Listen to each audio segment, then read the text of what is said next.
ಚಿಂತಾಮಣಿಯಲ್ಲಿ ಭೀಕರ ರಸ್ತೆ ಅಪಘಾತ, ಕಾಲೇಜು ವಿದ್ಯಾರ್ಥಿನಿ ಸ್ಥಳದಲ್ಲೇ ಸಾವು. ಚಿಂತಾಮಣಿ ತಾಲೂಕಿನ ಕಟಮಾಚನಹಳ್ಳಿ ಗೇಟ್ ಬಳಿ ಭೀಕರ ರಸ್ತೆ ಅಪಘಾತ ಸಂಭವಿಸಿದ್ದು, ಖಾಸಗಿ ಬಸ್ ಡಿಕ್ಕಿ ಹೊಡೆದ ಪರಿಣಾಮ ಕಾಲೇಜು ವಿದ್ಯಾರ್ಥಿನಿಯೊಬ್ಬಳು ಸ್ಥಳದಲ್ಲೇ ಮೃತಪಟ್ಟಿರುವ ಘಟನೆ ನಡೆದಿದೆ. ಸುಮಾರು ರಾತ್ರಿ 11:30ರ ವೇಳೆಗೆ ಈ ಅಪಘಾತ ಸಂಭವಿಸಿದೆ ಎನ್ನಲಾಗಿದೆ. ವಿಕ್ರಮ್ ಕಾಲೇಜಿನ 5 ವಿದ್ಯಾರ್ಥಿಗಳು 2 ದ್ವಿಚಕ್ರ ವಾಹನಗಳಲ್ಲಿ ಕೈಲಾಸಗಿರಿ ಬೆಟ್ಟದ ಕಡೆಗೆ ತೆರಳುತ್ತಿದ್ದರು. ಈ ವೇಳೆ ಸ್ಕೂಟಿಯಲ್ಲಿ ಯು-ಟರ್ನ್ ತೆಗೆದುಕೊಳ್ಳುತ್ತಿದ್ದಾಗ ಹಿಂದಿನಿಂದ ವೇಗವಾಗಿ ಬಂದ ಬಾಲಾಜಿ ಖಾಸಗಿ ಬಸ್ ಸ್ಕೂಟಿಗೆ ಡಿಕ್ಕಿ ಹೊಡೆದಿದೆ. ಬಸ್ ಡಿಕ್ಕಿಯ ರಭಸಕ್ಕೆ 16 ವರ್ಷದ ದೀಪಿಕಾ ಸ್ಥಳದಲ್ಲೇ ಮೃತಪಟ್ಟಿದ್ದಾರೆ.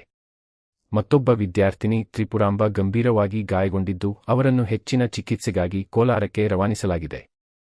ಇನ್ನು ಮರಿನಾಯಕನಹಳ್ಳಿ ಗ್ರಾಮದ ಸ್ಮಿತಾ ಅದೃಷ್ಟವಶಾತ್ ಪ್ರಾಣಾಪಾಯದಿಂದ ಪಾರಾಗಿದ್ದಾರೆ. ಘಟನೆ ಕುರಿತು ಮಾಹಿತಿ ತಿಳಿಯುತ್ತಿದ್ದಂತೆ ಚಿಂತಾಮಣಿ ಗ್ರಾಮಾಂತರ ಪೊಲೀಸ್ ಠಾಣೆಯ ಸಿಐ ಶಿವರಾಜ್ ಹಾಗೂ ಸಿಬ್ಬಂದಿ ಸ್ಥಳಕ್ಕೆ ಭೇಟಿ ನೀಡಿ ಪರಿಶೀಲನೆ ನಡೆಸಿದ್ದಾರೆ. ಘಟನೆ ಸಂಬಂಧ ಮುಂದಿನ ಕಾನೂನು ಕ್ರಮ ಕೈಗೊಳ್ಳಲಾಗುತ್ತಿದೆ. ಈ ಭೀಕರ ಅಪಘಾತದಿಂದ ವಿದ್ಯಾರ್ಥಿಗಳು ಹಾಗೂ ಸ್ಥಳೀಯರಲ್ಲಿ ಆತಂಕದ ವಾತಾವರಣ ನಿರ್ಮಾಣವಾಗಿದೆ. ಸುದ್ದಿಗಳಿಗಾಗಿ ಸಂಪರ್ಕಿಸಿ ವಿಶ್ವದೃಷ್ಟಿ ಕನ್ನಡ ನ್ಯೂಸ್ 24/7.